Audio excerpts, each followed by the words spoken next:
Hello students, good morning. Science zone में आप सभी का स्वागत है। जैसा कि आप जानते हैं, साइंस 2.1 श्रृंखला के अंतर्गत एग्जाम ओरिएंटेड जो क्वेश्चंस हैं हम उनको सॉल्व करने का प्रयास कर रहे हैं।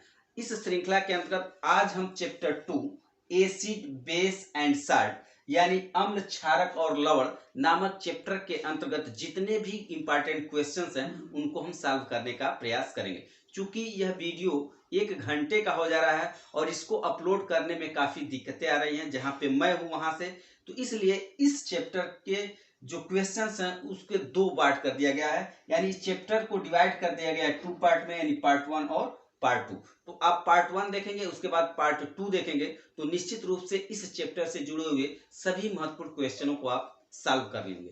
तो आइए स्टार्ट करते हैं chapter 2 acid base and salt से जुड़े हुए महत्वपूर्ण क्वेश्चंस को। आइए पहला क्वेश्चन देखते हैं। क्वेश्चन नंबर 1, अम्ल तथा क्षारक की आधुनिक अवधारणा क्या है? और प्रत्येक का एक एक उदाहरण देते हुए स्पष्ट कीजिए। यह क्वेश्चन देखेंगे 2011, 12, 14, 17 और 18 में आपकी बोर्ड परीक्षाओं में पूछा गया है। तो इस दृष्टिकोण से यह क्वेश्चन इस बार के लिए वेरी इंपॉर्टेंट है। तो आइए इसको सॉल्व करते हैं। पहले हम पढ़ेंगे एसिड, यानी जिसको हम कहेंगे अम्ल। तो अम्ल की परिभाषा देखें, ऐसे पदार्थ जो जलीय विलयन में हाइड्रोजन का धनायन देते हैं उन्हें हम अम्ल कहते हैं। हाइड्रोजन का धनायन का मतलब देखेंगे ऐसे, हाइड्रोजन का धनायन देते हैं। परिभाषा देखेंगे एक बार और, ऐसे पदार्थ जो जलीय विलयन में हाइड्रोजन का धनायन देते हैं उन्हें हम अम्ल कहते हैं। एग्जाम्पल में देखें, एग्जाम्पल में देखिए, एग्जाम्पल में लिख सकते हैं हम HCl हाइड्रोजन क्लोराइड। सल्फ्यूरिक अम्ल की बात करें H2SO4, ठीक। नाइट्रिक अम्ल की बात करें HNO3। हाइड्रोजन सल्फाइड है H2S। हाइड्रोजन साइनाइड है HCN। CH3COOH यानी एसिटिक अम्ल, ये सभी क्या हैं? आपके अम्ल होते हैं। अब इनको जब जल में हम घोलेंगे, जैसे HCl को ही हम लेते हैं, जो ही हम जल में डालेंगे तो यह अपने आयनों में वियोजित हो जाएगा। किसमें? एक हो जाएगा हाइड्रोजन आयन और दूसरा हो जाएगा क्लोरीन आयन। इस तरह से ये हाइड्रोजन आयन देते हैं। लेकिन ये जो हाइड्रोजन के आयन होते हैं वह स्वतंत्र रूप में नहीं रह सकते। तो ये क्या करते हैं हाइड्रोजन आयन? ये देखेंगे, ये हाइड्रोजन आयन क्या करते हैं? जल के साथ क्रिया कर जाते हैं H2O, और क्रिया करके क्या बना लेंगे? फिर हाइड्रोनियम आयन बना लेते हैं H3O आयन। इसको हम कहते हैं हाइड्रोनियम आयन, ठीक। तो इस तरह से देखेंगे कि परिभाषा कुछ थोड़ी सी चेंज यहाँ पर क्या हो जा रही है कि ऐसे पदार्थ या यौगिक जो जलीय विलयन में हाइड्रोजन का धनायन देते हैं उन्हें अम्ल कहते हैं। लेकिन वो अम्ल क्या होते हैं? स्वतंत्र रूप में नहीं रह सकते और जल के साथ क्रिया करके हाइड्रोनियम आयन बना लेते हैं। तो हम इस परिभाषा को कुछ इस प्रकार से भी लिख सकते हैं कि क्या लिख सकते हैं? देखिए, अतः ऐसे यौगिक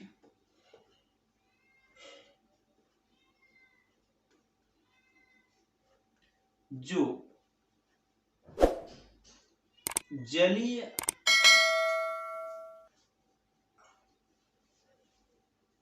विलयन में हाइड्रोजन आयन या इसी को हम लिख सकते हैं हाइड्रोनियम आयन देते हैं उन्हें अम्ल कहते हैं।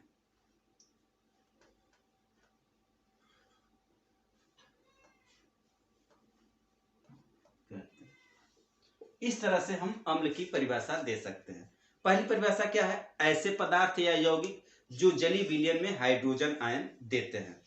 जैसे आपने एग्जांपल लिखा है HCl, H2SO4, HNO3, HCN, H2S, ये सारे जो हो गए CH3COOH, ये अम्ल हैं। अब ये जो हाइड्रोजन आयन देते हैं वह जल के साथ क्रिया करके हाइड्रोनियम आयन बना लेते हैं। यानी हाइड्रोजन आयन स्वतंत्र रूप में नहीं पाए जाएंगे बल्कि वो पाए जाएंगे किस रूप में? हाइड्रोनियम आयन के रूप में।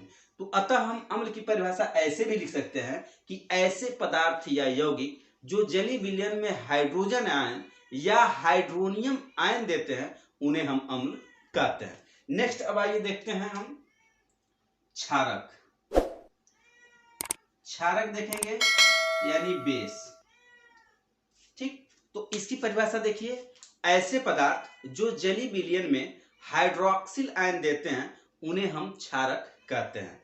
तो क्षारक कौन कौन से हो सकते हैं, एग्जाम्पल देखिए क्षारक के।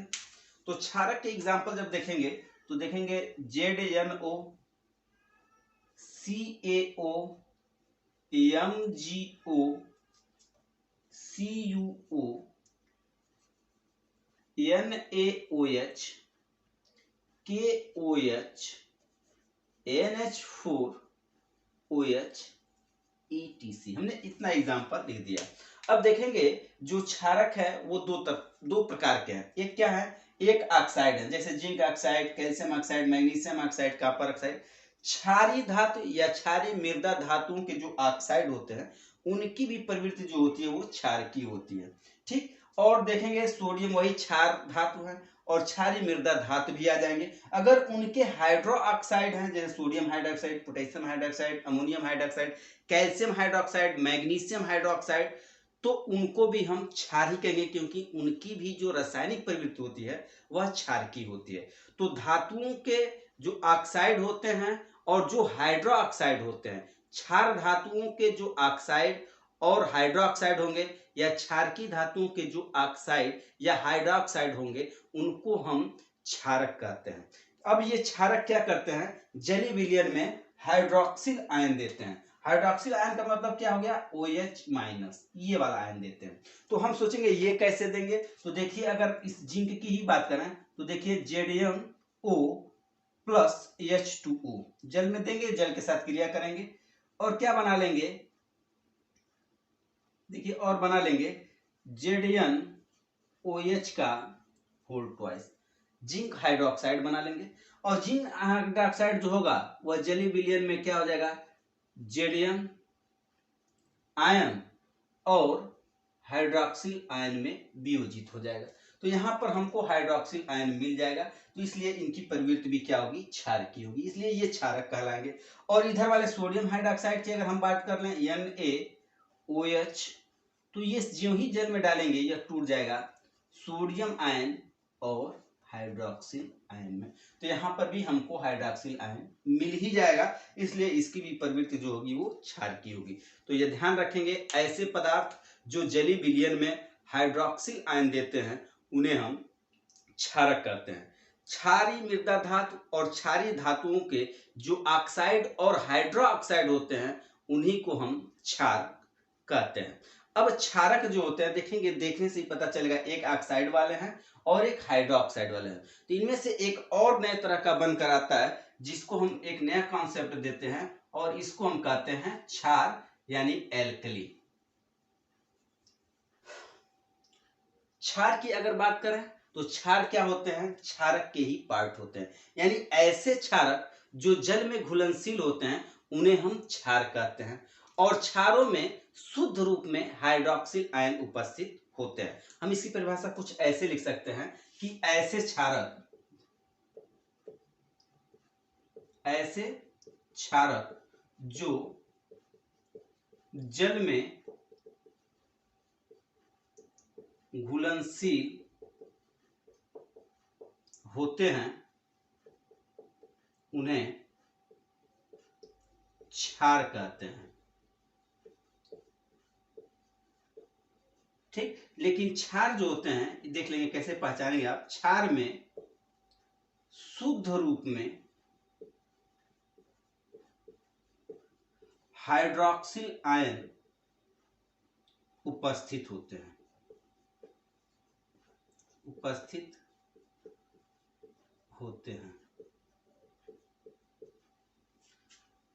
ठीक है। तो देखेंगे ऐसे क्षारक जो जल में घुलनशील हैं और जिनमें हाइड्रोक्सिल आयन शुद्ध रूप में उपस्थित हैं उनको हम क्षार कहेंगे। तो यहाँ पर देखेंगे zinc oxide, calcium oxide, magnesium oxide, copper oxide, ये जो हैं ये सब क्या है, क्षारक है। सोडियम हाइड्रोक्साइड, पोटेशियम हाइड्रोक्साइड और अमोनियम हाइड्रोक्साइड भी क्या है, क्षारक है। लेकिन अगर इसमें से हम क्षार की बात करें तो ये जो होंगे वो क्षार नहीं होंगे, ये सिर्फ क्षारक हैं। लेकिन सोडियम हाइड्रोक्साइड, पोटेशियम हाइड्रोक्साइड और अमोनियम हाइड्रोक्साइड को हम क्या कह सकते हैं, क्षार कह सकते हैं। तो एग्जाम्पल में हम लिख सकते हैं, एग्जाम्पल में क्या लिख सकते हैं, sodium hydroxide, potassium hydroxide, ammonium hydroxide, calcium hydroxide, magnesium hydroxide, ये सब क्या कहलाएंगे, आपके क्षार कहलाएंगे। यानी अगर हम एक व्यवस्थित स्वरूप देखें तो देखेंगे क्या होता है कि सभी क्षार जो होंगे वो तो क्षारक होते हैं, लेकिन सभी क्षारक जो होते हैं वो क्षार नहीं होते हैं। क्षारक के वे भाग यानी वे यौगिक या वे क्षारक जो जल में घुलनशील हो और जिनमें शुद्ध रूप में हाइड्रोक्सिल आयन OH आयन उपस्थित हो, तो उन्हीं को हम सिर्फ क्षार कहेंगे। और जो ऑक्साइड होंगे वो क्षारक होंगे। हाइड्रोक्साइड भी क्या है, क्षारक होंगे। लेकिन इन्हीं क्षारकों में से जिनमें उपस्थित है हाइड्रोक्सिल आयन यानी हाइड्रोक्साइड वाले जितने में, उनको हम क्षार कहते हैं। नेक्स्ट क्वेश्चन देखते हैं, सूचक क्या है। और यह क्वेश्चन 2011, 12 और 15 में पूछा गया है। इसके अतिरिक्त अन्य बोर्ड परीक्षाओं में भी ये आपको कोई एक सूचक का नाम दे दिया है और उसके बाद पूछेगा कि वह अम्लीय में किस रंग का होता है और क्षारीय में कौन सा रंग देता है। तो इसको हम थोड़ा डिटेल्स में देखते हैं। तो सूचक क्या होते हैं, उसकी परिभाषा हम लिख सकते हैं कि सूचक एक प्रकार का रंजक होता है जो किसी अम्ल या क्षार के संपर्क में लाए जाने पर अपना रंग परिवर्तन कर लेता है। और हम कह सकते हैं कि सूचक अम्लों तथा क्षारों में भिन्न भिन्न रंग देते हैं। तो कहने का मतलब यह है कि अम्ल क्षार सूचक या जिसको हम सिर्फ सूचक कहते हैं, एक ऐसे पदार्थ होते हैं जो अम्लीय माध्यम में एक रंग देते हैं तो क्षारीय माध्यम में अपना रंग परिवर्तन कर लेते हैं। यानी अम्ल क्षार सूचक ऐसे पदार्थ होते हैं जो अपने रंग में परिवर्तन करके किसी पदार्थ के अम्लीय और क्षारीय प्रवृत्ति की जो प्रवृत्ति उसकी होती है उसको स्पष्ट करने का प्रयास करते हैं। तो हम कह सकते हैं सूचक अपने रंग परिवर्तन से किसी पदार्थ की अम्लीय अथवा क्षारीय प्रवृत्ति को स्पष्ट करता है। यानी अम्ल क्षार सूचक ऐसे पदार्थ होते हैं जो किसी पदार्थ की अम्लीयता या क्षारीयता की सूचना प्रदान करते हैं। अगर हम सूचक की बात करें तो जो सूचक होते हैं वो तीन प्रकार के होते हैं। एक तो होते हैं प्राकृतिक सूचक यानी नेचुरल इंडिकेटर्स होते हैं। दूसरे होते हैं कृत्रिम सूचक जिसको हम आर्टिफिशियल इंडिकेटर कहेंगे। और तीसरे जो होते हैं उसको हम गंधीय सूचक कहते हैं, जो स्मेल इंडिकेटर के नाम से भी जाने जाते हैं। तो अगर हम इस ध्यान से देखें तो प्राकृतिक जो सूचक होते हैं वह प्लांट यानी पौधों में से पाए जाते हैं। जैसे लिटमस पेपर है, लाल पत्ता गोभी का जो रस है, हल्दी है और हाइड्रेजिया के फूल का जो रस होता है वह प्राकृतिक संसूचक में आते हैं। अगर हम बात करें लिटमस पेपर, तो लिटमस पेपर जो होता है वह अम्ल में लाल हो जाता है। और अगर क्षारीय माध्यम में बात करें तो लिटमस पेपर का रंग क्षारीय माध्यम में नीला हो जाता है। ठीक लाल पत्ता गोभी के रस की अगर बात करें तो वह अम्लीय माध्यम में लाल होगा, लेकिन जो ही वह क्षारीय माध्यम में जाएगा यानी क्षार में जाएगा उसका कलर हरा हो जाएगा। तीसरा अगर हल्दी की बात करें तो हल्दी जो होता है वह अम्ल में कोई बदलाव नहीं करता अपने रंग में, लेकिन ज्यों ही वह क्षारीय माध्यम में जाता है उसका रंग जो होता है वो लाल हो जाता है। उसी प्रकार अगर हाइड्रेजिया के फूल के रस की बात करें तो यह अम्लीय माध्यम में जो होता है वो नीला होता है, लेकिन वही अगर हम क्षार में डाल दें तो उसका रंग गुलाबी हो जाता है। तो इस तरह से इन प्राकृतिक संसूचकों के द्वारा हम अम्ल और क्षार का पता लगा सकते हैं। यानी ऐसे संसूचक जो पौधों से प्राप्त होते हैं उन्हें हम प्राकृतिक संसूचक कहते हैं। जैसे लिटमस पेपर, लाल पत्ता गोभी का रस, हल्दी, हाइड्रेजिया के फूल का रस, और ये इनका कलर है अम्लीय और क्षारीय माध्यम में। दूसरा कृत्रिम संसूचक की बात करें, आर्टिफिशियल अगर इंडिकेटर की बात करें तो यह रासायनिक प्रवृत्ति वाले पदार्थ होते हैं जो प्रयोगशालाओं में तैयार किए जाते हैं और यानी ये कृत्रिम विधियों के द्वारा तैयार किए जाते हैं। तो इसमें हम देखेंगे फिनाफ्थेलीन है जो क्या हो जाएगा, अम्ल में इसको डालेंगे अम्ल में तो इसके रंग में कोई परिवर्तन नहीं होगा, लेकिन जो ही इसको हम क्षार में डालते हैं तो फिनाफ्थेलीन का रंग जो होता है वह गुलाबी हो गया है। यह बार बार आपकी परीक्षाओं में पूछा है फिनाफ्थेलीन का क्षारीय माध्यम में रंग कौन होता है। ठीक इसी प्रकार मेथिल ऑरेंज की बात करें तो मेथिल ऑरेंज देखेंगे अम्ल में जो ही डालेंगे आप इसमें अम्ल में तो इसका रंग लाल हो जाएगा, और मेथिल ऑरेंज को अगर हम क्षार में डालते हैं तो इसका रंग पीला हो जाता है। तो याद रखेंगे ये कृत्रिम संसूचक है। अगर गंधी सूचक यानी स्मेल इंडिकेटर्स की बात करें तो इसमें देखेंगे हम प्याज का रस। पहला देखेंगे हम प्याज का रस। प्याज का रस ज्यों ही हम अम्ल में डालेंगे तो जो प्याज की तीक्ष्ण गंध होती है वो आपको दिखाई देगी, वो स्मेल आपको मिलेगा तीक्ष्ण गंध के साथ। लेकिन अगर उसी को हम क्षार में डाल देंगे तो जो प्याज का जो गंध है वो गायब हो जाता है, पता नहीं चलेगा। ठीक उसी तरह वेनिला ले लें तो वेनिला का जो होता है ज्यों ही हम अम्ल में मिलाएंगे तो जो वेनिला का गंध होता है सेम गंध आपको अम्ल में मिलेगा। लेकिन ज्यों ही वेनिला को हम क्षार में डालेंगे तो वेनिला का जो गंध होता है वो गायब हो जाता है। ठीक इसी प्रकार तीसरा देखेंगे लौंग का तेल। ये भी अगर अम्ल में हम डालेंगे तो लौंग के तेल की जो खुशबू होती है वो आपको सूंघने पर पता चलेगा। लेकिन ज्यों ही लौंग के तेल को हम क्षार में डालेंगे तो लौंग की तेल की जो स्मेल है वो खत्म हो जाएगी, वो आपको फिर सूंघने से पता आपको नहीं चलेगा। इस तरह से हम सूचक के आधार पर आने वाले सभी प्रश्नों को हम हल कर लेंगे। ठीक है, तो सूचक ऐसे पदार्थ होते हैं जो अम्लीय माध्यम में एक रंग तथा क्षारीय माध्यम में दूसरा रंग देते हैं और अपने रंग परिवर्तन के आधार पर किसी भी पदार्थ की अम्लीयता और क्षारीयता की सूचना देते हैं। ये जो सूचक होते हैं वो तीन प्रकार के होते हैं, एक प्राकृतिक सूचक, एक कृत्रिम सूचक और एक गंधीय सूचक। प्राकृतिक सूचक में ये हो गया, कृत्रिम सूचक में ये हो गया और गंधीय सूचक में हम प्याज का रस, वेनिला और लौंग के तेल का प्रयोग करते हैं। लेकिन एक और चीज याद रखेंगे, एक सूचक है जिसका नाम है कोल्थाफ। अब ये जो सूचक है इसको हम सार्वत्रिक सूचक के नाम से जानते हैं। तो कोल्थाफ एक ऐसा सूचक है जिसको हम सार्वत्रिक सूचक कहते हैं क्योंकि यह किसी भी अम्ल और क्षार के पीएच मान में परिवर्तन के साथ साथ भिन्न भिन्न प्रकार का रंग प्रदान करते हैं। तो कभी पूछ सकता है किसी एक सार्वत्रिक सूचक का नाम बताइए, तो उसको हम लिखेंगे कोल्थाफ। आइए अब चलते हैं नेक्स्ट क्वेश्चन पर। आइए नेक्स्ट क्वेश्चन देखते हैं। क्वेश्चन नंबर 3 क्या है, पीएच की परिभाषा 2016 में। और फिर क्वेश्चन नंबर 4 है पीएच पैमाना क्या है, उदासीन, अम्लीय तथा क्षारीय विलयन का पीएच परास बताइए। और इतने जो क्वेश्चंस लिखे हुए हैं ये भी कहीं ना कहीं इसी पे आधारित हैं। तो सबसे पहले पीएच पैमाना और पीएच की परिभाषा देख लेते हैं, उसके बाद सारे क्वेश्चंस को हम सॉल्व करेंगे। तो देखेंगे पीएच पैमाना यानी पीएच स्केल क्या है। तो इसको हम देखेंगे तो इसको दिया था एक वैज्ञानिक था जिसका नाम था सोरेनसन। ठीक है, इसने 1909 ईस्वी में पीएच पैमाना यानी पीएच स्केल की परिभाषा की। उसने क्या किया कि विलयन की अम्लीयता तथा क्षारीय सांद्रता को जिस पैमाने पर व्यक्त किया जाता है उसी को हम पीएच पैमाना कहते हैं।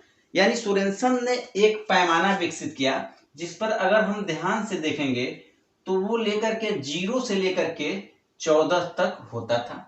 और देखेंगे 1 2 3 4 5 6 7 8 9 10 11 12 13 और 14 ये एक पैमाना बताया।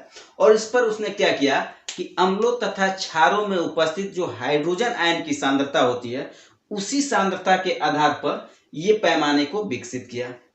ठीक है, तो इसी पैमाने को हम पीएच पैमाना या पीएच स्केल कहते हैं। परिभाषा कैसे लिखेंगे, विलयन की अम्लीय अथवा क्षारीय सांद्रता को जिस पैमाने पर व्यक्त किया जाता है उसे हम पीएच पैमाना कहते हैं।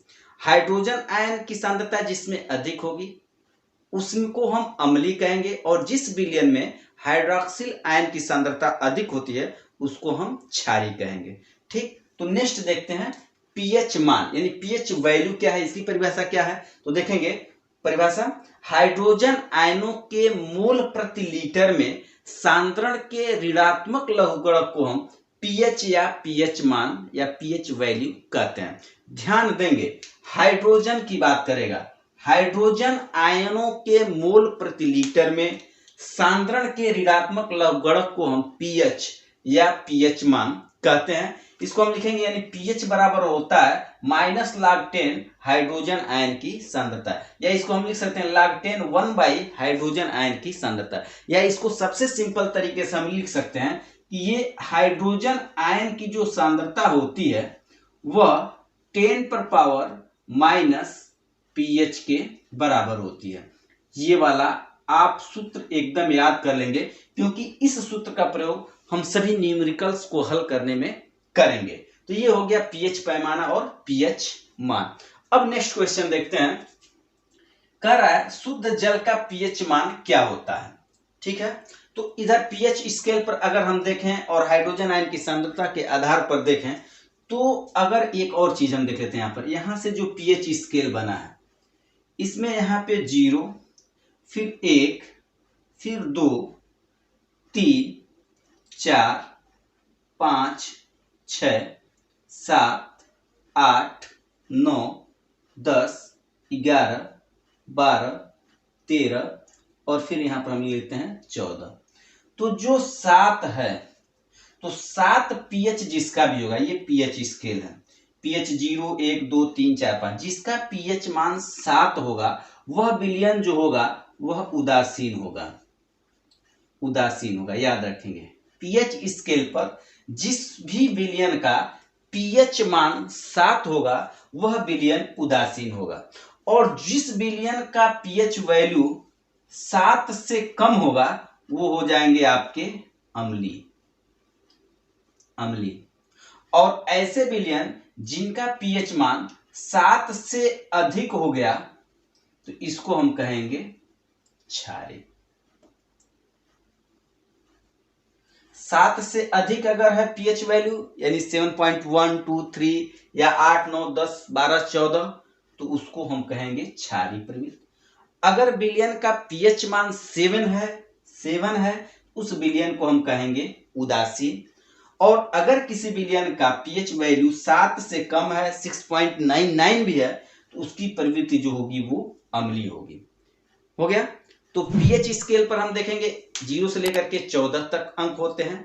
जिस भी पदार्थ का पीएच मान 7 होता है उसमें हाइड्रोजन आयन और हाइड्रॉक्सिल आयन की सांद्रताओं का जो गुणनफल होता है वह 10⁻⁻14 होता है। और अगर सांद्रता की बात करें तो दोनों की सांद्रता 10⁻⁷ मोल प्रति लीटर ही होती है। यानी अगर जो विलयन हाइड्रोजन आयन जिस विलयन का भी अगर पीएच वैल्यू 7 है तो उसमें उपस्थित हाइड्रोजन आयन की जो सांद्रता होगी वह भी 10⁻⁷ मोल प्रति लीटर होगी, और हाइड्रोक्सिल आयन की सांद्रता भी 10⁻⁷ मोल प्रति लीटर ही होगी। ठीक, इस तरह से ये हो गया पीएच पैमाना और पीएच स्केल्स। ठीक, अब एक क्वेश्चंस को देखते हैं। शुद्ध जल का पीएच मान क्या होता है। शुद्ध जल वो होता है जो उदासीन होता है। तो शुद्ध जल का जो पीएच मान होता है वो क्या होगा, 7 होता है। यानी शुद्ध जल का पीएच वैल्यू जो होता है वह क्या होता है, 7 होता है। याद रखेंगे शुद्ध जल का जो पीएच मान होता है वो 7 होता है। और ये भी याद रखेंगे पीएच मान का कोई मात्रक नहीं होता है। नेक्स्ट क्वेश्चन देखेंगे। उदासीन विलयन का पीएच तथा इनमें उपस्थित हाइड्रोजन तथा हाइड्रॉक्सिल आयन की सांद्रण क्या होगा। तो उदासीन विलयन का पीएच अभी हमने पढ़ा कितना होता है, तो पीएच बराबर कितना हो गया, 7। और कह रहा है कि इनमें उपस्थित हाइड्रोजन आयन तथा हाइड्रॉक्सिल आयन की सांद्रता बताई। तो हमने अभी यहीं पे बताया कि उदासीन विलयन में हाइड्रोजन आयन की सांद्रता भी 10⁻⁷ मोल प्रति लीटर होती है, और हाइड्रॉक्सिल आयन की भी 10⁻⁷ मोल प्रति लीटर ही होती है। तो इस क्वेश्चन को हम लिख देंगे कि उदासीन विलयन में हाइड्रोजन आयन की जो सांद्रता होती है वह 10⁻⁷ मोल प्रति लीटर तथा हाइड्रॉक्सिल आयन की सांद्रता जो होती है वह भी 10⁻⁷ मोल प्रति लीटर ही होती है। यानी कहने का मतलब है कि उदासीन विलयन में हाइड्रोजन आयन की जो सांद्रता होती है वो हाइड्रॉक्सिल आयन की सांद्रता के बराबर होती है, और इन दोनों का वैल्यू जो होता है वह 10⁻7 मोल प्रति लीटर होता है। नेक्स्ट क्वेश्चन देखेंगे। अम्लीय विलयन का पीएच कितना होगा। कह रहा है अगर कोई पदार्थ अम्लीय है तो उसका पीएच कितना होगा। तो अभी हमने पढ़ा कि ऐसे विलयन जिनका पीएच मान 7 से कम होता है वो अम्लीय होते हैं। तो इसलिए इस क्वेश्चन का आंसर होगा 7 से कम। यानी ऐसे विलयन जिनका पीएच मान 7 से कम होता है वो अम्लीय होते हैं, इसलिए अम्लीय विलयन का पीएच मान 7 से कम होगा। नेक्स्ट क्वेश्चन देखेंगे, क्वेश्चन नंबर 8। परबल अम्ल के जलीय विलयन में किसका आधिक्य होगा, हाइड्रोजन आयन का या हाइड्रॉक्सिल आयन का। चूंकि हम ये जानते हैं कि जो अम्ल होते हैं वो हाइड्रोजन आयन देते हैं, इसलिए अगर अम्ल परबल है तो उसमें हाइड्रोजन आयन की सांद्रता सबसे अधिक होगी। तो इसका आंसर होगा कि परबल अम्ल के जेली विलयन में हाइड्रोजन आयन का सांद्रता अधिक होगा। नेक्स्ट क्वेश्चन देखेंगे, क्वेश्चन नंबर 9। एक बिलियन का पीएच 5 है। एक बिलियन है जिसका पीएच मान 5 है। इस बिलियन की प्रकृति बताइए। तो हम जानते हैं 7 उदासीन, 7 से कम अम्लीय, 7 से अधिक क्षारीय, और यहाँ पर पीएच मान क्वेश्चन में कितना दिया है 5, जो 7 से कम है। इस बिलियन की प्रकृति क्या हो जाएगी आपकी, अम्लीय हो जाएगी।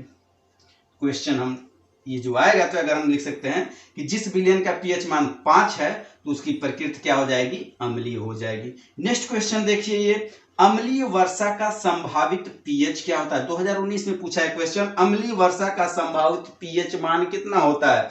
तो अगर कोई वर्षा है जिसका पीएच मान अगर 5.6 या इससे कम हो जाए, यानी वह वर्षा जिसके जल का पीएच मान 5.6 या 5.6 से कम हो जाए तो वह वर्षा अम्लीय वर्षा कहलाएगी। यानी अम्लीय वर्षा का जो पीएच मान होता है वह लगभग 5.6 या 5.6 से कम होता है। नेक्स्ट क्वेश्चन देखें, क्वेश्चन नंबर 11।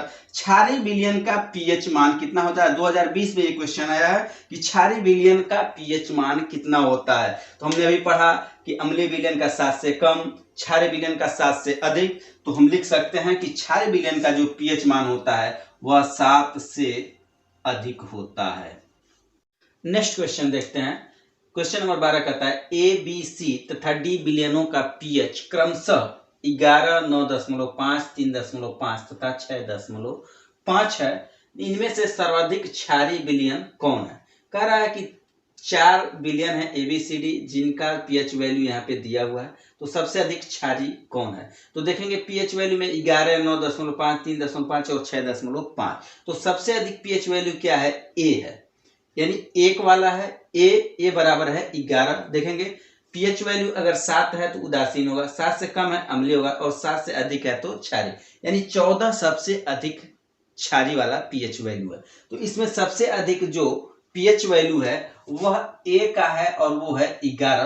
तो हम इसमें आंसर देंगे कि इन विलयनों में सबसे अधिक क्षारीय विलयन ए है जिसका पीएच जो है वो कितना है, 11 है। इसलिए इस विलयन में जो ए है वह सबसे अधिक क्षारीय प्रवृत्ति वाला विलयन है। नेक्स्ट क्वेश्चन देखें, किसी विलयन में हाइड्रोजन आयन का सांद्रण 1 × 10⁻⁻⁶ मोल प्रति लीटर है, तो इसका पीएच मान ज्ञात कीजिए। अब पीएच मान ज्ञात करने के लिए हम एक फार्मूला निकालेंगे।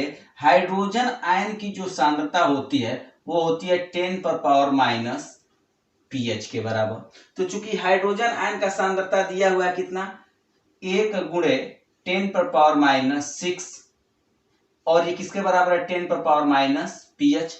ये देखेंगे हर के बराबर है, इसलिए पीएच का वैल्यू है -6 बराबर हो जाएगा पीएच माइनस, और माइनस से माइनस कैंसिल हो जाएगा, इसलिए आपका जो पीएच हो जाएगा वो हो जाएगा 6। इस तरह से इस क्वेश्चन को हम हल कर लेंगे। यानी एक विलयन का हाइड्रोजन का सांद्रण 10⁻⁻⁶ मोल प्रति लीटर है, तो इसका पीएच मान 6 होगा। ठीक है, नेक्स्ट क्वेश्चन देखते हैं। नेक्स्ट क्वेश्चन देखिए, क्वेश्चन नंबर 13 हो गया। क्वेश्चन नंबर 14 देखें कि किसी विलयन में हाइड्रोजन आयन की सांद्रता 10⁸ मोल प्रति लीटर है, तो इसका पीएच मान ज्ञात कीजिए। ये भी 2011 में पूछा गया। फिर वही फार्मूला लिखाएंगे, यानी देखेंगे हम लिखेंगे हाइड्रोजन आयन की सांद्रता बराबर होता है 10⁻⁻ पीएच। क्वेश्चन नंबर देखेंगे 14 है ये। तो जब हाइड्रोजन आयन की सांद्रता 10⁻⁻ पीएच के बराबर होता है, चूंकि हाइड्रोजन आयन की सांद्रता दिया हुआ है, चूंकि हाइड्रोजन आयन की सांद्रता बराबर कितनी है 10⁻⁻8, और जो बराबर किसके बराबर 10⁻⁻ पीएच के, इसलिए -8 बराबर हो गया माइनस पीएच, या 8 बराबर हो गया पीएच।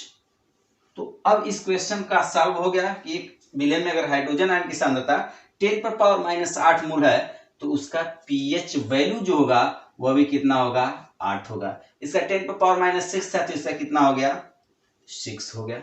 इस तरह से इस क्वेश्चन को भी हम हल कर लेंगे। अब नेक्स्ट क्वेश्चन बहुत ही इंपॉर्टेंट है और परीक्षा के दृष्टिकोण से बहुत ज्यादा इंपॉर्टेंट है। जल का आयनिक गुणनफल किसे कहते हैं, ये वाला क्वेश्चन देखेंगे, वेरी वेरी इंपॉर्टेंट है। इस पर आप न्यूमेरिकल भी हल करेंगे। तो जल का आयनिक गुणनफल क्या है कि किसी निश्चित ताप पर जल में या किसी विलयन में उपस्थित हाइड्रोजन आयन की सांद्रता तथा हाइड्रोक्सिल आयन की सांद्रता का जो गुणनफल होता है उसी को हम आयनिक गुणनफल या जल का आयनिक गुणनफल कहते हैं। यानी किसी विलयन में या जल में निश्चित ताप पर उसमें उपस्थित हाइड्रोजन आयन की सांद्रता तथा हाइड्रोक्सिल आयन की सांद्रता के गुणनफल को हम जल का आयनिक गुणनफल कहते हैं। यानी जल के आयनिक गुणनफल को हम लिखते हैं KW, और KW बराबर होता है किसी भी विलयन में उपस्थित हाइड्रोजन आयन की सांद्रता गुणनफल उस विलयन में उपस्थित हाइड्रोक्सिल आयन के गुणनफल के बराबर होता है। इसी को हम जल का आयनिक गुणनफल कहते हैं। अगर देखें 25 सेल्सियस ताप पर जल का आयनिक गुणनफल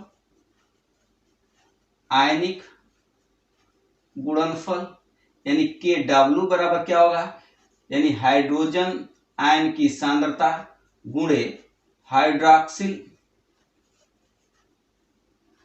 आयन की सांद्रता बराबर होता है 10⁻⁻14। याद रखेंगे 25 सेल्सियस ताप पर जल का जो आयनिक गुणनफल होता है यानी KW हाइड्रोजन आयन की सांद्रता गुणे हाइड्रोक्सिल आयन की सांद्रता का जो गुणनफल होता है वह 10⁻⁻14 मोल प्रति लीटर होता है।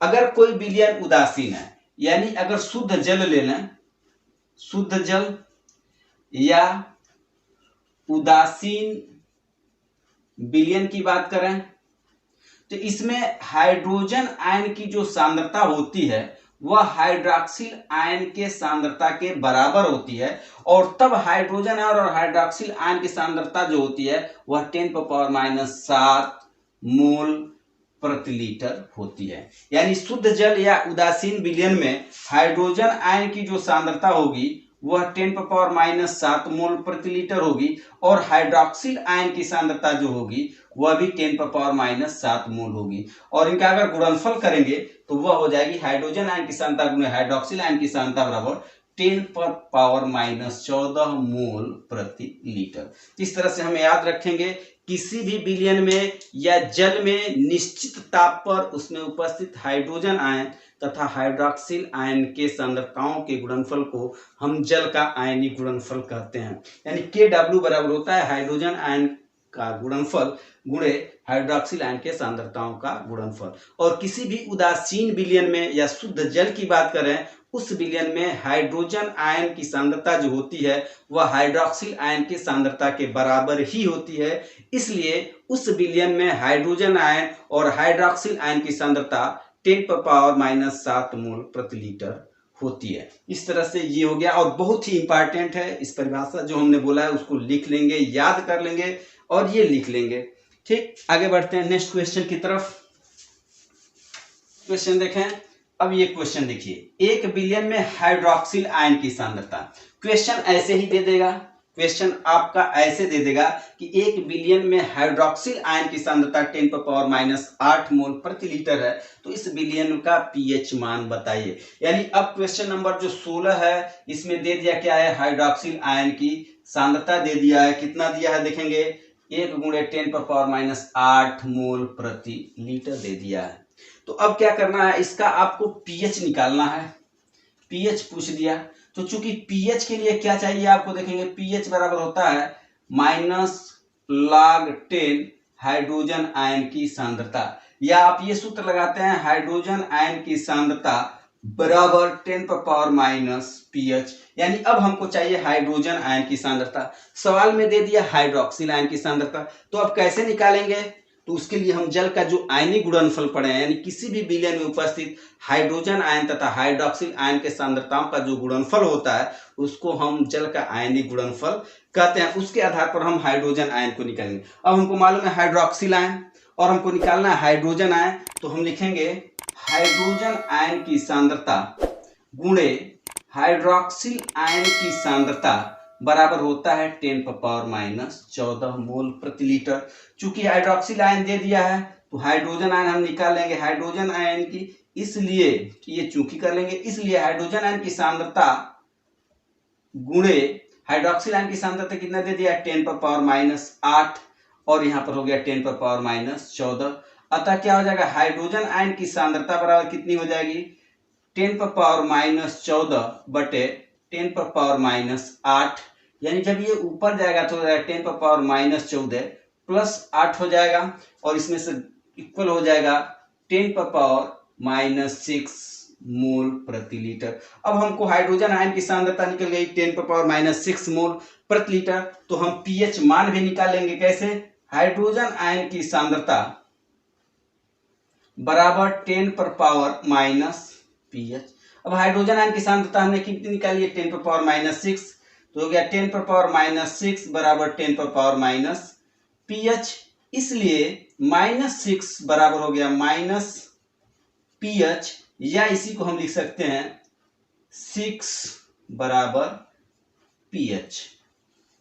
ठीक, तो अब यहां पर देखेंगे हाइड्रोक्सिल आयन की सांद्रता 10⁻8 थी, लेकिन अब इसका जो पीएच वैल्यू निकल कर आया वो कितना हो जाएगा 6 हो जाएगा। ठीक है, तो इस तरह से हम इस ऐसे सवाल आएंगे तो थोड़ा लंबा तो जरूर होगा, लेकिन बहुत ही आसान है, इसको आसानी से हम सॉल्व कर देंगे।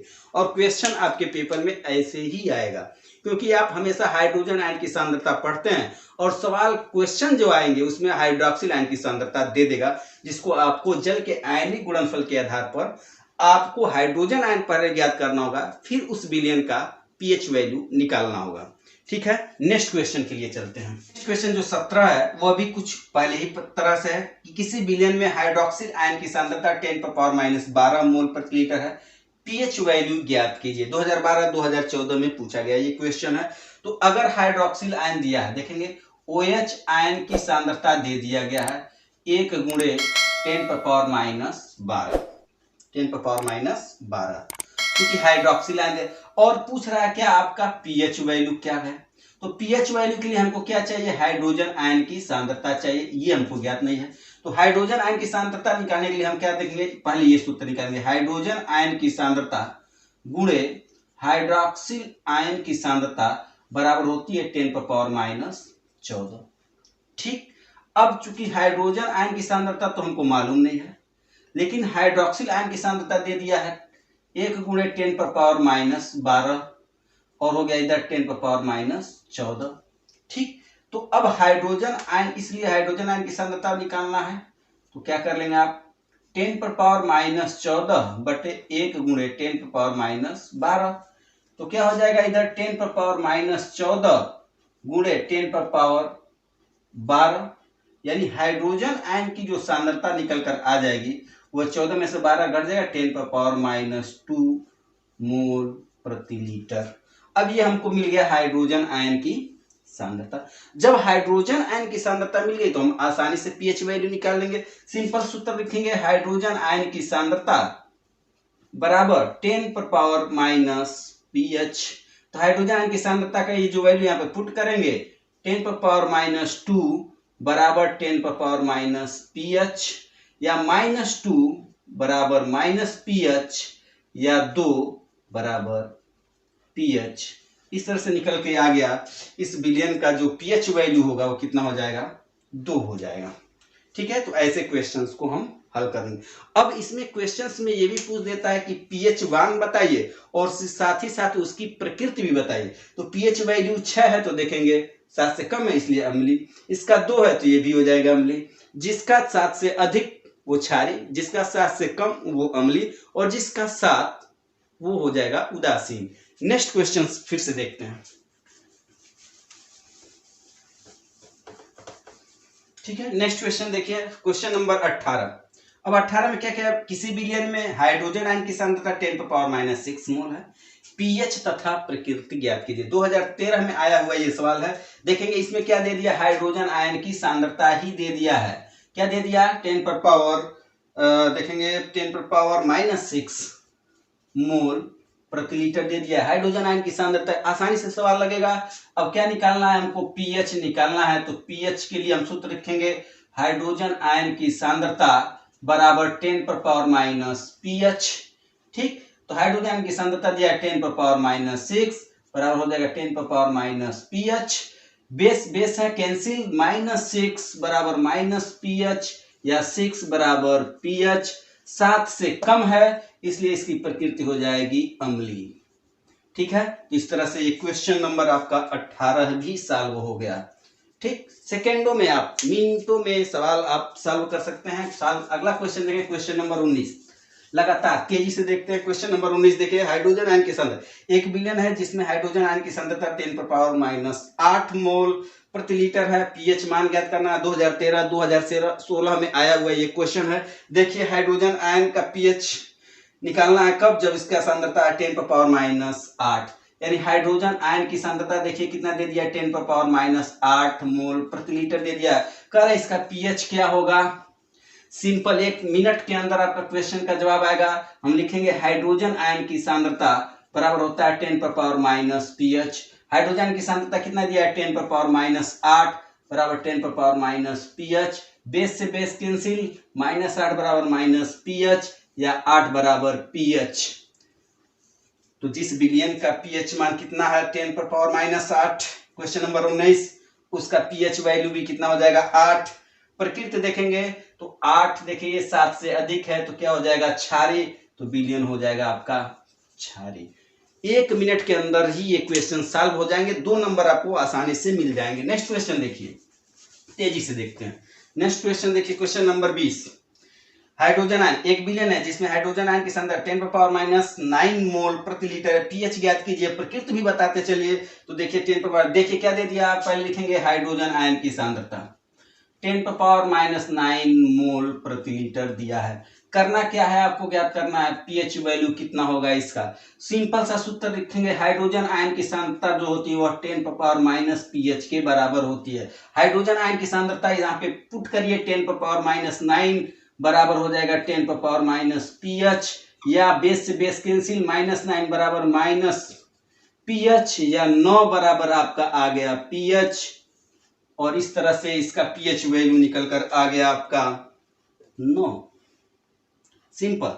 और अगर पूछ दिया इसका प्रकृति क्या है, तो देखेंगे 7 से अधिक है, इसलिए ये हो जाएगा क्षारीय।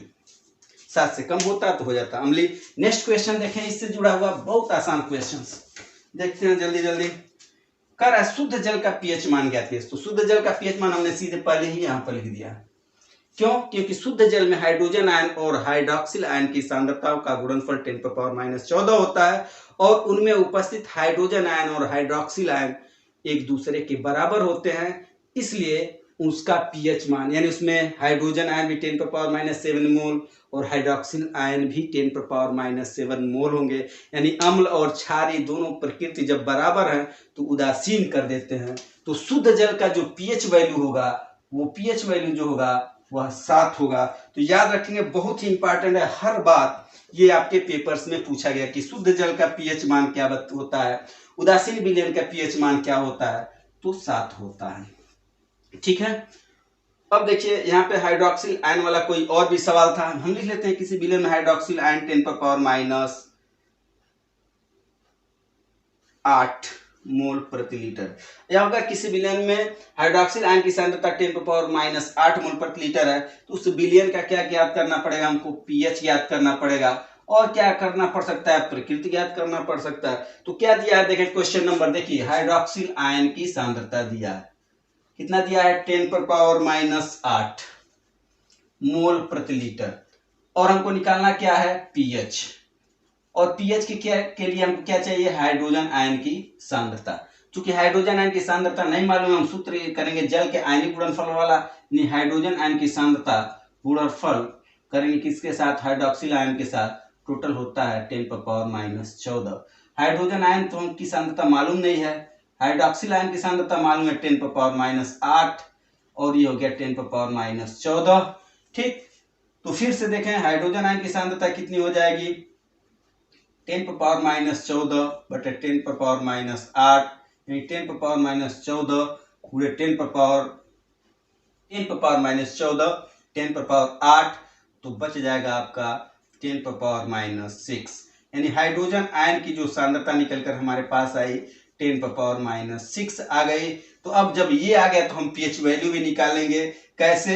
हाइड्रोजन आयन की सांद्रता बराबर 10⁻⁻, pH वाला लगाएंगे। हाइड्रोजन आयन का मान रखेंगे 10⁻⁻6 बराबर 10⁻⁻, pH बेस से बेस कैंसिल, यानी -6 बराबर -pH या 6 बराबर pH, यानी इस सवाल का जवाब हो जाएगा आपका, इसका जो pH वैल्यू होगा वो 6 होगा, और 6 होगा तो अगर इसकी प्रकृति भी बताना है तो ये हो जाएगा अम्लीय। इस तरह से इस क्वेश्चन को भी हम सॉल्व कर लेंगे। नेक्स्ट क्वेश्चन को देखेंगे आप।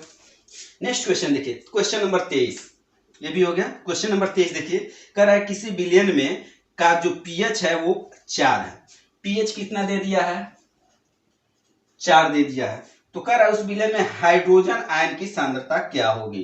तो हाइड्रोजन आयन की सांद्रता, pH दे दिया क्या, तो हाइड्रोजन आयन की सांद्रता क्या होगी ये बताना है। तो हम फिर वही हाइड्रोजन आयन की सांद्रता बराबर 10⁻⁻, pH यही लिखते हैं।